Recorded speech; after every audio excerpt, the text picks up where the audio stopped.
Welcome back. Time now to just look at what the dailies are saying this morning, and we're going to be starting with the New Telegraph newspaper.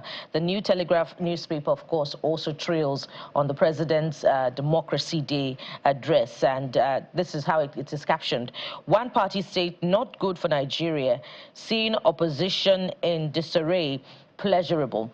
That's ascribed to, of course, the president, and there are some insights into what the president has said. Says reforms already showing positive results, urges lawmakers to make laws to encourage industrialization, job creation, confers honors on Yar'Adua, late President Yar'Adua, late Kudirat Abiola Nwosu Fawehinmi, Ogoni 9, and of course Nobel laureate Soyinka Amuka and others. And it would have been a surprise if the former Senate President, who was also present at that address, Senator Bukola Saraki, joined others in clapping. And he gave quite an interesting perspective later on, that the PDP has to put itself in order and it will not be assisted by any member of the administration.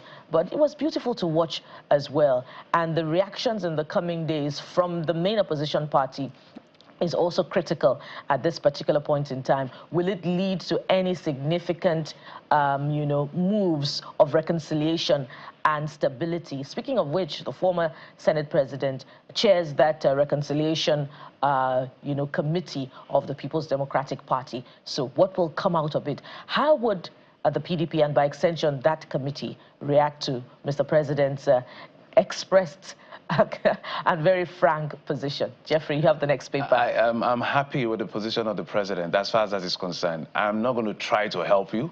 In fact, I'm not going to help you. In fact, I'm just excited to see you in disarray. So that's a clear, for me, the stronger message is to those who are running away from the party. That is, because he has also said it will be political malpractice not to allow people that are coming into our party to come. Come on, the door is open. They are allowed by the Constitution. But for me, the fundamental message is when the Southwest was governed by his own party at the inception of 1999, the Fourth Republic, and by 2007, the government played a fast one on him, and Lagos was the only state standing, and he was governor. If he stood his ground. In fact, at some point when he did the LCDA, his allocations were denied. Just imagine that done to some governors today. They would have chickened out. No guts.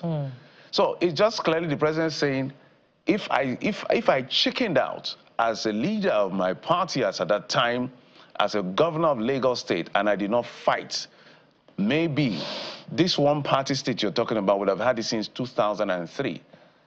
So perhaps now, whether APC, PDP, Labour, as you're getting tickets to people, especially governors and legislators, ask them, do you have guts?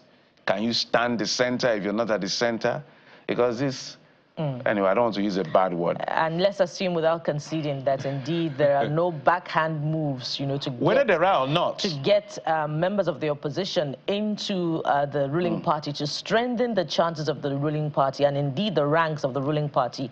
As they say in psychological warfare, the enemy of my enemy is my friend. Yeah. And so they're going to be profiting off of the division and the instability in the opposition party and indeed in the other opposition parties as well. So it's a strong message to the Labour Party, to the PDP, and other parties that are in disarray. So do you think when Bola Tinubu was governor, did he not try to persuade him to join the PDP? 2007 or so, PDP had 31 or 30 states. You think Bola Tinubu was not persuaded to join the PDP? So whether the APC is actually coercing them, blackmailing them, threatening them, whatever it is they're accusing the APC of is inconsequential compared to what I'm not saying it's not important. I'm saying we need leaders with guts that can stand their ground. You understand? And this stems from the position of not having ideologies. Because if there were ideologies, this is not common. So I recommend Governor Chukwuma Soludo's presentation at the platform yesterday for those of you who want to understand all this I'm talking about. Anyway, let's go to the Guardian newspaper. Guardian. It says, June 12, Nigerians differ on progress, impact 32 years after. Nigerians differ on progress, impact 32 years after a Democracy Day. So you can see the list of people: Alex Shibro, Kudirat Abiola, Prof.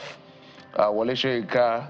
I can see Akinyemi, Prof. Akinyemi, Humphrey Nwosu, Femi Falana.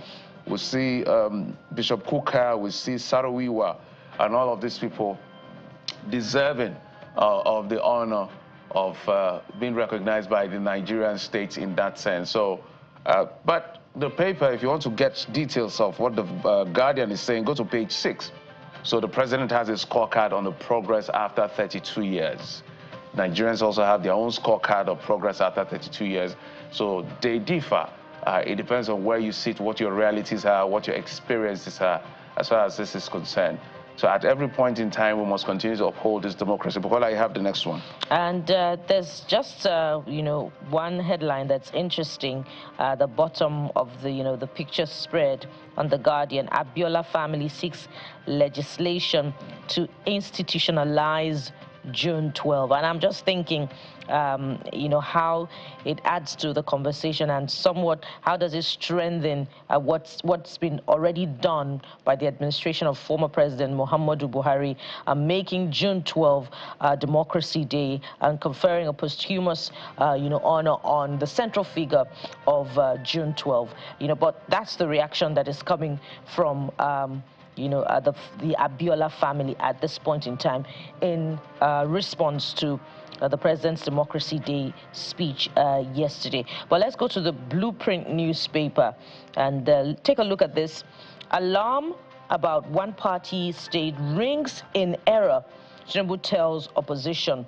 Honors Kudirat Abiola, Shehu Yar'Adua, Nwosu Ogoni, 9 and others. Of course, that's it from the Blueprint newspaper. And there's something that is cherry to note at the top of that. NNPC Limited rakes in 5.891 trillion naira as revenue in April. That's it from Blueprint newspaper. Okay, so which fellows? I think let's get back to, okay, that's Blueprint you just read. So a lot of conversation around this, Bukola. We can't say just enough. As far as the issue of the politics and polity is concerned, let's just build politics with ideology. As we stand now, there's no difference between APC, PDP, Labour, and MPP. Everybody just, there's a name, Professor Soludo called it, I think, elite something party. And you don't know which is standing where. Even within political parties, they have different ideologies, depending on who is the leader at that time. And it's not helping anybody. It reduces participation when there's no clarity as to ideas and direction, as to belief system and conviction. That's why we have the recklessness in movement and all of that. So for now, they should enjoy it. And we hope that someday we're going to build something more solid, more proper, more dignifying, so that people can be, you know, joining. Because we need a lot of young people. I believe part of the recklessness within the political class, so some of them, not all of them, by the way, is the reason why some young people are like, these people are not serious. So what's the difference between you and, if I join, you say it's just like, it's just a political platform, not a political party. Let's just use it to achieve our aim. If it's not working for us, we run away. We must build people with guts, people with integrity, people with determination to stand their ground, no matter whose ox is God. Even if they have to lose what they have, that's what it takes to build a state.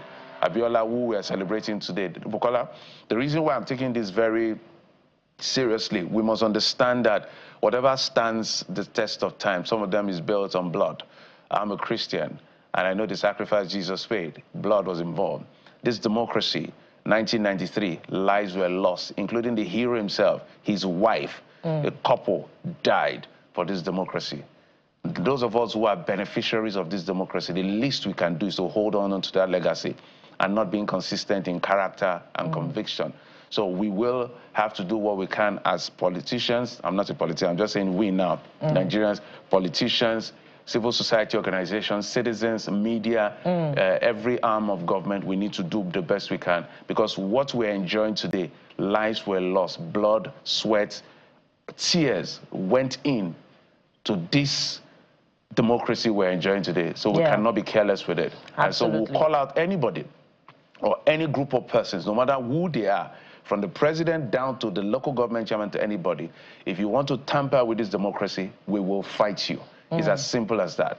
And you know, Jeffrey, you were talking about young persons, and it was just interesting to watch yesterday what transpired beyond the headlines. You know, what is significant for me is those celebrating democracy. The bulk of those celebrating democracy, you know, are the elite, the ones who hold elected appointments or elected roles or appointed roles in office. If you look at the National Assembly, the Democracy Day address, if you looked even further at other events around the federal capital, and then, you know, you go around across the states of the Federation, those who are marking democracy in a way that signifies disaffection are young persons. And, you know, what was the age of those who are celebrated as heroes of democracy back then in the early 2000s, in the late 90s, you know, when the fight for democracy was on. Some of them were in their 40s, some of them were in their 20s, were arguing in favor of those who should have been on that list today, you know. So beyond what would be the economy of protest of those who are supposedly marking or celebrating democracy in favor of the elite, there should be a calling to debates about alternatives to the reforms, to the economic policies of the administration, such that you can challenge the establishment and resources always flow in the place of value. So what is the debate that is ongoing beyond the agitations on both sides of the divide? And I believe that is critical, you know, to young persons making a mark for themselves, you know, now, such that they can effectively take control of, you know, the levers of power in the next generation, which is not too far from now.